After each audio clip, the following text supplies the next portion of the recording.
നമസ്കാരം. ടാറ്റയുടെ semi conductor plant കേരളത്തിലെ ഓഴൂർ സ്റ്റാർട്ട് ചെയ്യുന്നു എന്നുള്ളൊരു ന്യൂസാണ് ഇന്ന് ഷെയർ മാർക്കറ്റുമായി ബന്ധപ്പെട്ട് നമുക്കിന്ന് പറയാനുള്ളത്. അതോടൊപ്പം തന്നെ റെയിൽടെല്ലിൻ്റെയുമായി ബന്ധപ്പെട്ടുള്ള ഒരു ന്യൂസ്, റെയിൽടെല്ലിൻ്റെ ഷെയർ അപ്ഡേറ്റ് ചെയ്യാനുള്ള ഒരു ന്യൂസ്, അതുപോലെ തന്നെ സ്വിഗ്ഗി അവരുടെ IPOയുമായി ബന്ധപ്പെട്ടുള്ള ന്യൂസ്, ഇത്തരം കാര്യങ്ങളാണ് ഇന്നത്തെ വീഡിയോയിൽ ഡിസ്കസ് ചെയ്യുന്നത്. അതോടൊപ്പം തന്നെ നിഫ്റ്റിയുടെ കാര്യം നോക്കുക. Nifty 26,226.05 all time ഹൈയിലെത്തിയിരിക്കുകയാണ്.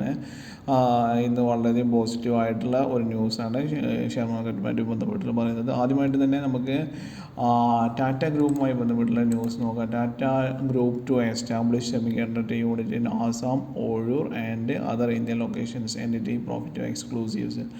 ഇത് 2024 സെപ്റ്റംബർ 26 വന്നിരിക്കുന്നു. 9:38 PM വന്നിരിക്കുന്ന ന്യൂസാണ്. ഇതിൽ പറയുന്നത് the Tata group entering semi conductor industry is planning to establish additional manufacturing facilities in Assam, Kerala's Ollur and other locations across India. Chairman N. Bhaskaran told NDTV Profit.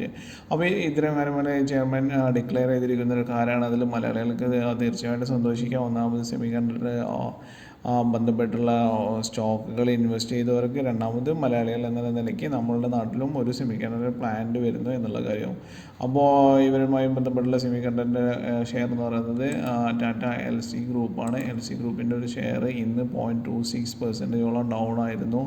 അതുപോലെ തന്നെ കുറച്ച് ദിവസങ്ങളായിട്ട് അവരുടെ ഒരു ഡൗൺ നമ്മൾക്ക് കാണാനുണ്ടായിരുന്നു. അപ്പോൾ 5 days നോക്കുകയാണെങ്കിൽ 2.32% ഹൈ ആയിരുന്നു വന്നിരുന്നത്. അതുപോലെ തന്നെ 1 month നോക്കുകയാണെങ്കിൽ ഓൾമോസ്റ്റ് -12% ഡൗൺ ആയിട്ട് വന്നിട്ടുണ്ടെന്ന് കാണാൻ പറ്റുന്നതാണ്. അപ്പോൾ ഇന്നത്തെ ഷെയർ പ്രൈസ് നോക്കുകയാണെങ്കിൽ 7809 റുപ്പീസാണ് ഉള്ളത്. അത് 0.26% ഡൗൺ ആയതും നമുക്ക് കാണാൻ പറ്റുന്നതാണ്. അപ്പോൾ എന്തായാലും ഈ ഒരു ന്യൂസ് വന്നതിന് ശേഷം ഇനി വരും ദിവസങ്ങളിൽ ഇതിൻ്റെ ഷെയർ പ്രൈസസിൽ ഒരു മാറ്റം നമുക്ക് പ്രതീക്ഷിക്കാവുന്നതാണ് എന്ന് മാത്രമാണ് ഈ ഒരു ന്യൂസുമായി ബന്ധപ്പെട്ട് നമുക്ക് ഡിസ്കസ് ചെയ്യാനുള്ളത്. അടുത്തമായി ബന്ധപ്പെട്ടുള്ള റെയിൽടെൽ കോർപ്പറേഷൻ്റെ നമുക്ക് എല്ലാവർക്കും അറിയാം, കഴിഞ്ഞ ബജറ്റ് വരെ ഏറ്റവും ഹൈയിലോട്ട് പോയിരുന്നൊരു ഷെയറാണ്. അതിനുശേഷം ഒരുപാട് കറക്ഷൻസ് വന്നു, ഒരുപാട് ഡൗണായി. നമുക്ക് ഇതിൻ്റെ ഒരു ഓൾ ടൈം ഹൈ ആയിരുന്ന 596 റുപ്പീസിൽ നിന്നും ഡൗൺ ആയിട്ട് ഇപ്പോൾ ഓൾമോസ്റ്റ് 461 റുപ്പീസിലോട്ട് എത്തിയിരിക്കുകയാണ്. ബട്ട് ഇന്ന് നമുക്കൊരു 1.69% ഒരു ഹൈക്ക് വന്നിരുന്നു. അതിൻ്റെ സ്റ്റാർട്ടിങ്ങിലൊരു എന്താ പറയുക, കറക്ഷൻസിന് ശേഷം സ്റ്റേബിളായി ഹൈ ആയതിനു ശേഷം ഓൾമോസ്റ്റ് 461.15 റുപ്പീസിൽ ഇന്ന് ക്ലോസ് ചെയ്തിരിക്കുന്നതാണ്. ഇതുമായി ബന്ധപ്പെട്ടുള്ള ഒരു പോസിറ്റീവായ ന്യൂസ് എന്ന് പറയുന്നത് RailTel banks 156 crore order from Maharashtra government എന്നുള്ളതാണ്. മഹാരാഷ്ട്ര ഗവൺമെൻറ്റിൽ നിന്ന് ഒരു 156 കോടിയുടെ ഓർഡർ അവർക്ക് കിട്ടിയിട്ടുണ്ട്.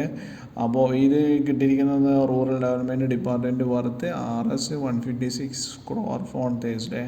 The work orders includes operationalization of ASSK GP projects in Konkan, Pune and Nasik regions. ഇതുമായി ബന്ധപ്പെട്ടുള്ള അടുത്ത വേറെ കാര്യം, ഈ ഒരു കമ്പനി നവരത്ന ഗ്രൂപ്പിലോട്ട് എലിവേറ്റഡ് ചെയ്തിരുന്നു.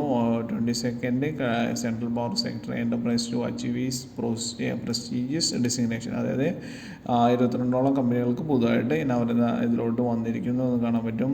The company posted annual turn over of 2,622 crore and net profit of 246 crore in fiscal year 2024. Last month company order worth and 71 crore from eastern railways. അതായത് കഴിഞ്ഞ മാസം ഈ ഒരു കമ്പനിക്ക് തന്നെ 71ഓളം കോടി രൂപയുടെ ഈസ്റ്റേൺ റെയിൽവേയിൽ നിന്നുള്ള ഒരു ഓർഡർ കിട്ടി എന്നൂടെ ഈ ഒരു സന്ദർഭത്തിൽ നമ്മൾ പറയാൻ ആഗ്രഹിക്കുകയാണ്. പക്ഷേ എന്നാലും ഇതുമായി ബന്ധപ്പെട്ടുള്ള ഒരു ഷെയർ പ്രൈസസിന് ഒരു അൺസ്റ്റേബിൾ കണ്ടീഷൻസ് ആണ്. പക്ഷേ വലിയ കമ്പനിയാണ്, വലിയ മാർക്കറ്റ് ക്യാപ്പുള്ള കമ്പനിയാണ്. തീർച്ചയായിട്ടും ഒരു ബൗൺസ് ബാക്ക് നമുക്ക് പ്രതീക്ഷിക്കാവുന്നതാണ്. ഇനി അടുത്തമായിട്ട് ബന്ധപ്പെട്ട് പറയുകയാണെങ്കിൽ സ്വിഗ്ഗി ഗ്രൂപ്പ് നമുക്കെല്ലാവരെയും സെക്കൻഡ് ലാർജസ്റ്റ് ഫുഡ് ഡെലിവറി പ്ലാറ്റ്ഫോമാണ്. ഇപ്പോൾ പല ആൾക്കാരും ഈ IPOയുടെ മുമ്പായിട്ട് അതിനകത്ത് ഷെയർ, ഇപ്പോൾ മാധുരി ദീക്ഷിതിനെ പോലുള്ള ആൾക്കാരെല്ലാം ഈ ഒരു കമ്പനിയുമായി വന്നിട്ട് ഷെയർ എടുത്തിരിക്കുന്ന ന്യൂസ് പലപ്പോഴായിട്ട് നമ്മൾ കേട്ടിരുന്നു. അപ്പോൾ India second largest food delivery platform files DRHP is nearly $10 billion valuation. The IPO will include a fresh issue of Rs 3,750 crore worth up to 6,950 crore offered for sale by existing investors based on the recent highest share price of ₹375. ഇത് ഇപ്പോൾ ഏറ്റവും recent ആയിട്ടുള്ള ഒരു ന്യൂസാണ്. അപ്പോൾ ഇതിൻ്റെ IPO വേണ്ടിയിട്ട് എല്ലാവരും ഈഗർലി വെയിറ്റിംഗ് ആണ്. IPO വന്നതിന് ശേഷം ഇതിനെ പറ്റിയുള്ള കൂടുതൽ വാർത്തകൾ നമുക്ക് കൊടുക്കാവുന്നതാണ്. അപ്പോൾ ഇതൊക്കെയാണ് ഇന്നത്തെ ന്യൂസിൻ്റെ കാര്യങ്ങൾ. ഒന്ന് റെയിൽടെല്ലും അതുപോലെ തന്നെ ടാറ്റയുടെ സെമികണ്ടക്ടർ പ്ലാന്റുമായി ബന്ധപ്പെട്ടുള്ള ന്യൂസസും അതുപോലെ തന്നെ സ്വിഗ്ഗിയുടെ IPOയുമായിട്ടുള്ള ന്യൂസസും അതോടൊപ്പം നിഫ്റ്റിയുടെ ഇന്നത്തെ ഒരു സ്റ്റാറ്റസ് മാത്രമാണ് ഇന്നത്തെ വീഡിയോയിൽ ഇൻക്ലൂഡ് ചെയ്തിരിക്കുന്നത്.